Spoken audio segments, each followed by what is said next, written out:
नमस्कार, आप देख रहे हैं दूरदर्शन समाचार। आपके साथ मैं हूं पराक्रम सिंह शेखावत। बताएंगे आपको इस वक्त की बड़ी खबरें। समाचार की शुरुआत सुर्खियों के साथ। प्रधानमंत्री मोदी ने बिहार की तबाह शिक्षा व्यवस्था को लेकर पूर्व की सरकार पर साधा निशाना। 62,000 करोड़ रुपए से अधिक मूल्य की विभिन्न युवा केंद्रित पहलों का किया अनावरण। कहा, एनडीए सरकार बिहार के नौजवानों और महिलाओं को देती है प्राथमिकता।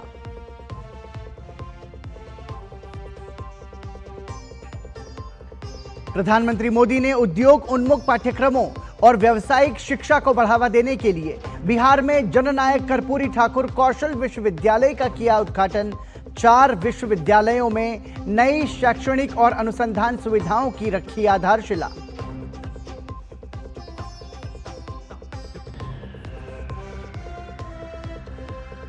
केंद्रीय गृह मंत्री अमित शाह छत्तीसगढ़ के बस्तर में आयोजित दशहरा महोत्सव में हुए शामिल। कहा, नक्सलवादी हथियार छोड़ मुख्यधारा में हो शामिल।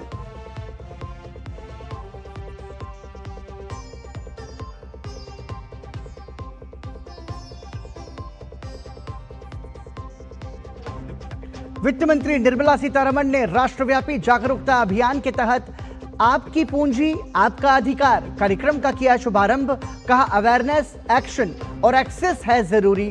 गुजरात ग्रामीण बैंक ने अनक्लेम्ड जमा राशि के लिए की सराहना काम किया।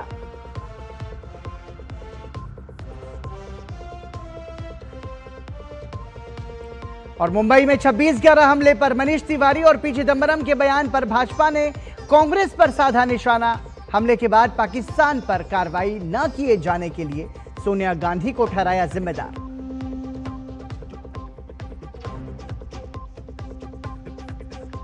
और भारत ने जीता Ahmedabad cricket test match. West Indies को पारी और 140 रन से हराया।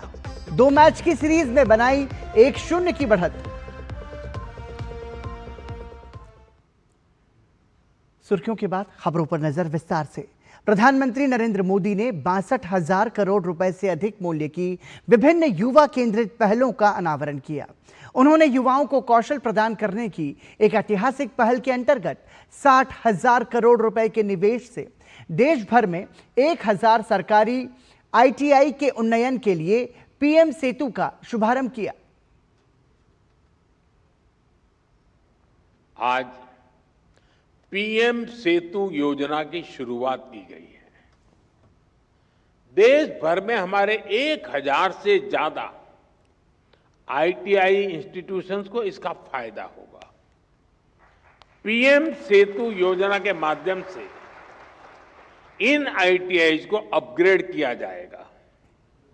यहां नई मशीनें आएगी, आधुनिक मशीनें आएगी। इंडस्ट्री के ट्रेनिंग एक्सपर्ट्स यहां आएंगे। कारुकलम भी आज की और फ्यूचर की डिमांड के हिसाब से अपग्रेड होगा। एक तरह से पीएम सेतु योजना दुनिया की स्किल डिमांड से भी भारत के युवाओं को जोड़ेगी। प्रधानमंत्री के दृष्टिकोण के अनुरूप राष्ट्रीय कौशल दीक्षांत समारोह के 4थे संस्करण का आयोजन किया गया। इसके तहत कौशल विकास और उद्यमिता मंत्रालय के अंतर्गत आने वाले औद्योगिक प्रशिक्षण संस्थानों के 46 अखिल भारतीय सर्वश्रेष्ठ का सम्मानित किया गया।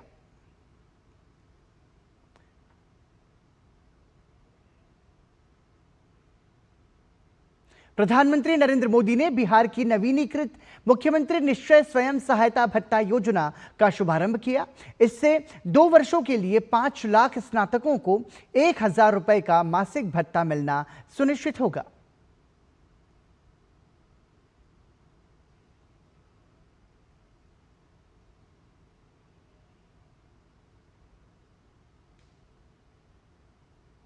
प्रधानमंत्री नरेंद्र मोदी ने उद्योग उन्मुख पाठ्यक्रमों और व्यावसायिक शिक्षा को बढ़ावा देने के लिए बिहार में जननायक कर्पूरी ठाकुर कौशल विश्वविद्यालय का उद्घाटन किया। प्रधानमंत्री नरेंद्र मोदी ने इसके उद्घाटन पर खुशी व्यक्त करते हुए राज्य के निवासियों से जननायक के नाम की चोरी किए जाने को लेकर उन्हें आगाह किया।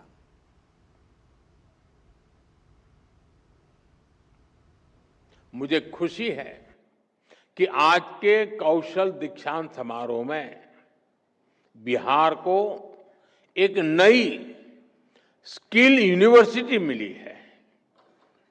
नीतीश जी की सरकार ने इस यूनिवर्सिटी का नाम भारत रत्न जननायक कर्पूरी ठाकुर जी के नाम पर रखा है। और कर्पूरी ठाकुर जी को जननायक ये सोशल मीडिया की ट्रोल करने वाली टीम ने नहीं बनाया। कर्पूरी ठाकुर को जननायक बिहार के जन जन ने बनाया और उनके जीवन को देख करके बनाया था। और मैं तो बिहार के लोगों को कहूंगा कि जरा चौकन्ने रहिए। ये जननायक पद कर्पूरी ठाकुर से ही शोभायमान है। आजकल लोग ये जननायक की भी चोरी करने में लगे हैं और इसलिए बिहार के लोगों से मैं जागरूक रहने का आग्रह करूंगा कि हमारे कर्पूरी ठाकुर साहब का ये जनता द्वारा दिया गया सम्मान कोई चोरी न कर जाए। प्रधानमंत्री नरेंद्र मोदी ने 34 राज्यों और केंद्र शासित प्रदेशों के नवोदय विद्यालयों और एकलव्य मॉडल आवासीय विद्यालयों में स्थापित 1200 व्यावसायिक कौशल प्रयोगशालाओं का उद्घाटन किया। उन्होंने बिहार के 4 विश्वविद्यालयों में नई शैक्षणिक और अनुसंधान सुविधाओं की आधारशिला रखी और बिहाटा में एनआईटी पटना के नए परिसर को राष्ट्र को समर्पित किया। उन्होंने बिहार में पूर्व में सत्ता में रही राष्ट्रीय जनता दल पर राज्य की शिक्षा व्यवस्था को चौपट करने का आरोप लगाया। इस पीढ़ी को उतना अंदाजा नहीं होगा कि 2-2.5 दशक पहले बिहार में शिक्षा व्यवस्था किस तरह तबाह थी। ईमानदारी से न स्कूल खुलते थे, न भर्तियां होती थी। कौन माँ बाप नहीं चाहता कि उसका बच्चा यहीं पढ़े और यहीं आगे बढ़े, लेकिन मजबूरी में लाखों बच्चों को बिहार छोड़कर बनारस, दिल्ली, मुंबई जाना पड़ा। यही पलायन की असली शुरुआत थी।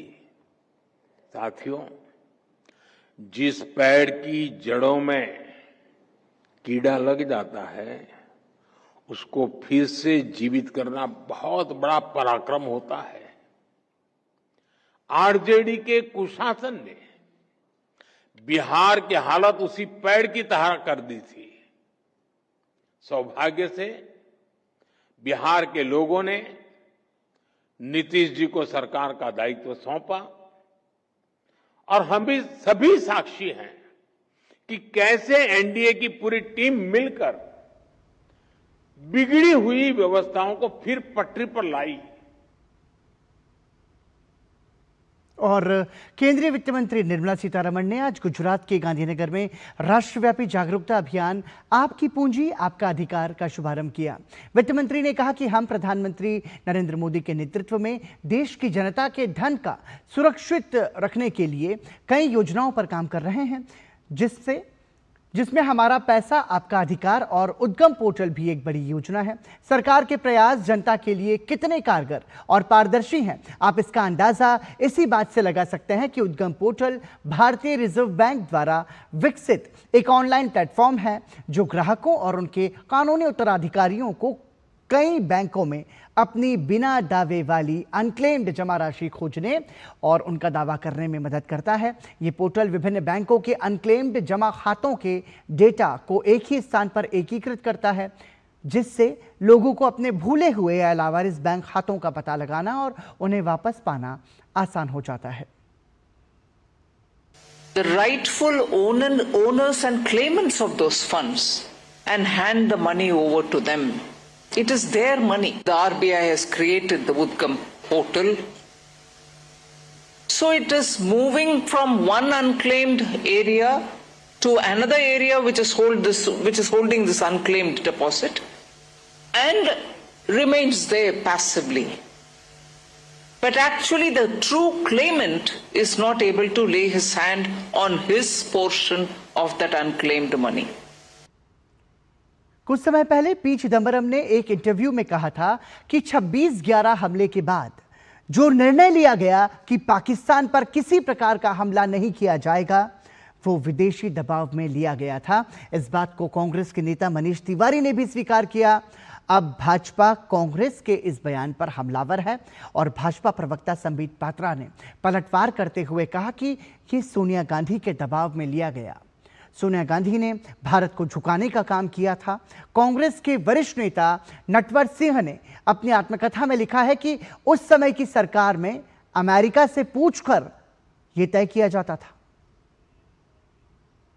यह सोनिया गांधी जी का ही डिक्टेशन था कि पाकिस्तान के खिलाफ किसी प्रकार की कार्यवाही न की जाए, पाकिस्तान के खिलाफ कुछ भी गतिविधि नहीं होनी चाहिए। यह सोनिया गांधी जी का ही डिक्टेशन था।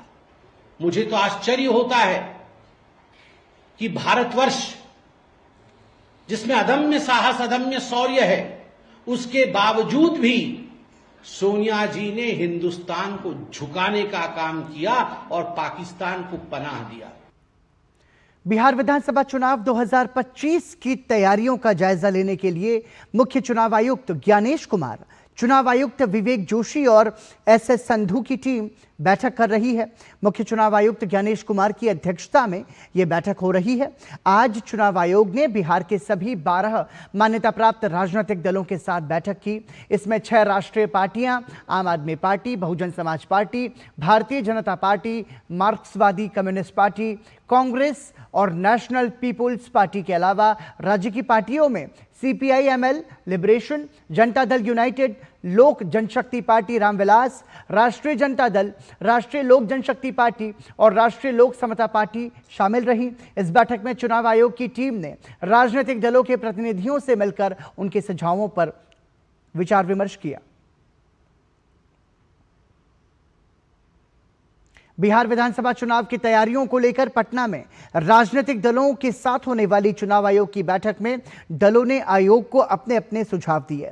बैठक में भाजपा ने चुनाव आयोग को पारदर्शी तरीके से मतदाता सूची के प्रकाशन पर बधाई दी।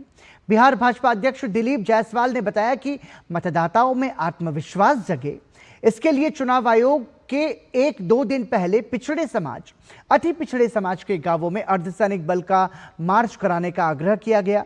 इसके साथ ही मतदाताओं को समय पर वोटर पर्ची पहुंचाने, सीसीटीवी के माध्यम से निगरानी कराने और मतदान 2 चरणों में ही कराने का आग्रह किया है।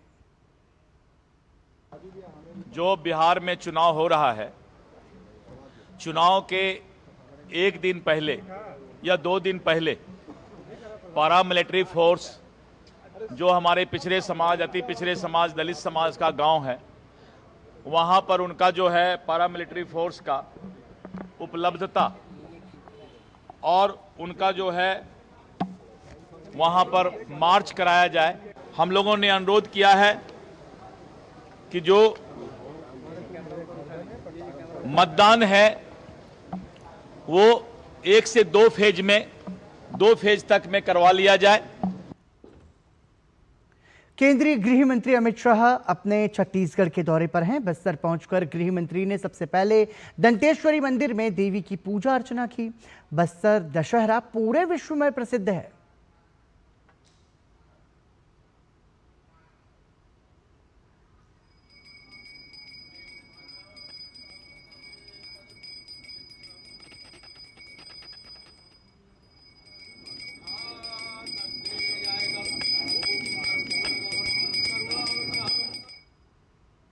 केंद्रीय गृह एवं सहकारिता मंत्री अमित शाह गोवा के दौरे पर रहेंगे।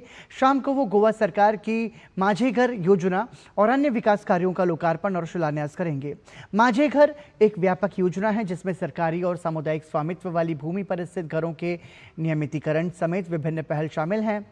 माझे घर योजना गोवा सरकार की एक महत्वाकांक्षी पहल है जो लोगों को न सिर्फ कानूनी अधिकार देगी बल्कि सामाजिक और आर्थिक रूप से सशक्त भी बनाएगी। इसके अलावा गृह मंत्री अमित शाह गोवा डेंटल कॉलेज की नई इमारत, पणजी के डीबी ग्राउंड में स्मार्ट सिटी स्टेडियम और उत्तरी और दक्षिणी गोवा में ई विटनेस रूम का भी उद्घाटन करेंगे। गोवा के मुख्यमंत्री प्रमोद सावंत ने बताया कि गृह मंत्री Amit Shah 4 forensic science van को भी हरी झंडी दिखाएंगे।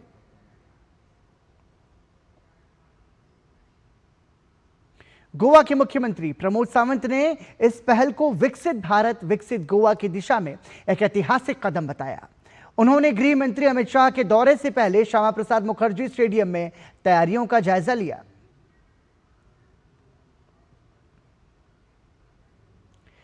भारतीय टीम ने अहमदाबाद टेस्ट में वेस्टइंडीज को पारी और 140 रन से हरा दिया है। भारत ने इसी के साथ 2 मैचों की सीरीज में 1-0 की बढ़त बना ली है। दूसरा टेस्ट 10 अक्टूबर से नई दिल्ली में खेला जाएगा। टेस्ट मैच के तीसरे दिन वेस्टइंडीज की टीम 286 रन से पीछे थी। अपनी दूसरी पारी में और पीछे होती नजर आई, जिससे सबसे बड़ा इसमें जो योगदान रहा वो रविंद्र जडेजा का रहा। जडेजा ने वेस्टइंडीज की दूसरी पारी में 4 विकेट चटकाए और कैरेबियाई टीम को घुटने पर ला दिया। वेस्टइंडीज की टीम अपनी दूसरी पारी में 146 रन पर सिमट गई। इस जीत में एक बात साफ दिखी कि वेस्टइंडीज की पहली पारी में जहां भारतीय तेज गेंदबाजों का जलवा दिखा, तो वहीं दूसरी पारी में स्पिनर्स ने कमाल दिखाया। और इसी के साथ समाचार में अभी के लिए इतना ही, लेकिन दूरदर्शन समाचार पर खबरों का सफर लगातार जारी है। हमें दीजिए अनुमति। नमस्कार।